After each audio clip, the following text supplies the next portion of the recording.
Beleza, pessoal. Na última aula nós paramos, então, nessa visualização aqui. A gente conversou um pouco sobre o papel da regressão, como a gente viu aqui uma relação entre consumo e cilindrada, tá? Cilindrada e consumo. E a gente vai continuar falando mais sobre ggplot. Então, o que eu quero reproduzir com vocês hoje é esse código aqui, tá? Então, eu vou fazer junto com vocês e vou deixar esse código aqui em cima para a gente poder ir seguindo. Então, a primeira coisa, pessoal, é a gente fazer o nosso data frame, tá? Data frame é a nossa tabela, então, geralmente, para data frame a gente escreve df, tá?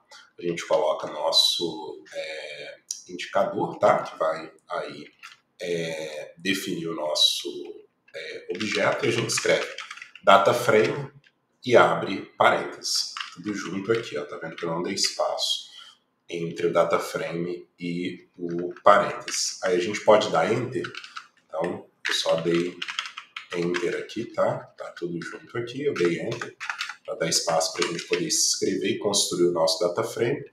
Então a gente vai criar uma coluna X e essa coluna a gente vai construir um vetor, tá? Então C aqui é vetor 315, põe vírgula e vamos construir a nossa segunda coluna Y, que vai ser um vetor 246, tá? E aqui a gente vai construir uma outra coluna chamada label e a gente vai colocar label A, label B, tá? E label C. Vejam que é uma string, tá bom? Então a gente pode descer aqui, trazer o nosso parênteses mais aqui para cima, faltou a vírgula aqui também, e a gente pode executar esse data frame, tá? Executando ele, a gente pode vir aqui embaixo, escrever df, tá? No console, e a gente consegue ver o nosso data frame aqui, coluna X, coluna Y, coluna label, tá? E agora a gente vai para o nosso ggplot. Então, o ggplot é o que permite a gente visualizar. Eu vou chamar aqui de P, tá? Então, P, nosso identificador, e agora eu escrevo ggplot, tá? Vou passar o nosso data frame, df, e aqui eu vou começar a definir a aesthetics, né? Que é a estética aí do nosso gráfico. Então, a ES, então no eixo X a gente vai colocar a coluna X, no eixo Y a gente vai colocar a coluna Y, e a cor, ou seja, o label, né, seria aqui como se fosse nesse gráfico aqui as nossas cores, por exemplo. Aqui a gente vai definir o nosso label como sendo a nossa própria coluna label, tá? Lembrando que para a gente construir um gráfico ggplot a gente tem que ir somando. Então agora a gente vai colocar aqui os nossos labs, tá? Labs aqui é o eixo, tá? Então seria isso aqui, tá vendo? 2, 3 e 4, 10, 20 e 30. Nesse caso aqui a gente vai anular, a gente não vai querer ver os labels, tá? Vamos colocar nulo aqui também, vocês vão entender por quê. Então aqui escondendo eixos. E aí eu dei o mais ali, agora eu vou passar o tema, tá? Isso aqui é novo. Tema, tá vendo que esse gráfico ele tem um fundo cinza e ele é quadriculado? A gente consegue alterar esse fundo mexendo no tema. Então, tema, a gente vai colocar aqui um título, tá? Aqui para o gráfico, primeiramente, a gente não vai mexer na estrutura, tá? De fundo aqui do gráfico, mas com o tema a gente consegue colocar título, a gente consegue mexer nos eixos, tá? Esse método tema aqui, enfim, permite a gente fazer várias coisas aí no nosso gráfico. A gente vai mexer no título e a gente vai colocar aqui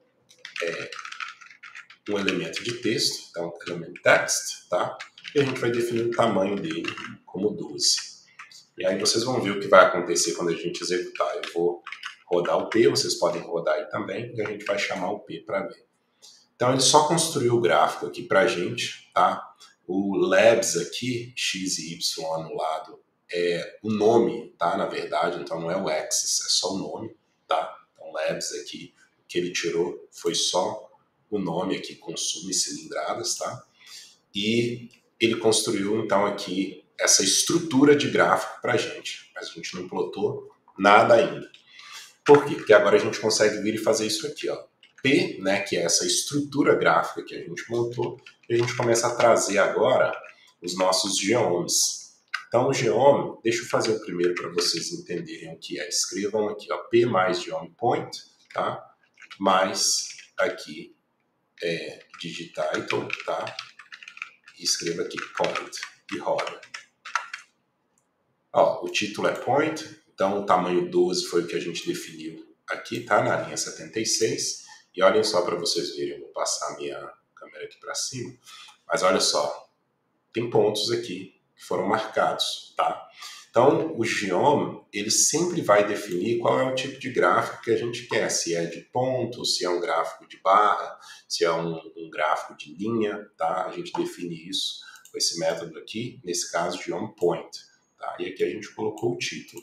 Vamos fazer mais um aqui, para a gente ver, ó, geomeText. Só passa mesmo a função e chama aqui, ó, digititle, tá? Vamos dar o nome aqui de texto. Se a gente fizer isso, veja aqui, ó, ele colocou B, A e C, que é justamente o label, né, da nossa coluna label aqui, tá vendo? A, B, C. Então, B, A, C aqui. E a gente pode fazer agora também o nosso P, eu acho que vocês já entenderam a ideia, geome bar, agora vai ser um gráfico de barra, né? A gente precisa passar esse step aqui, a identity, para as barras ficarem uma do lado da outra. E digititle, tá? Vai ser de barra. Então, se eu der enter, olha aí, as barras estão uma do lado da outra, né? Então, ele plotou aqui eixo X e eixo Y, tá? Então, essa barra aqui tem valor 4, né? Que está representando aqui o B. Essa daqui tem valor 2, está representando o A. E a gente tem a barra com valor 6, que está representando o C. Então, na próxima aula eu vou fazer mais alguns geome points aqui com vocês e a gente vai avançar com o ggplot.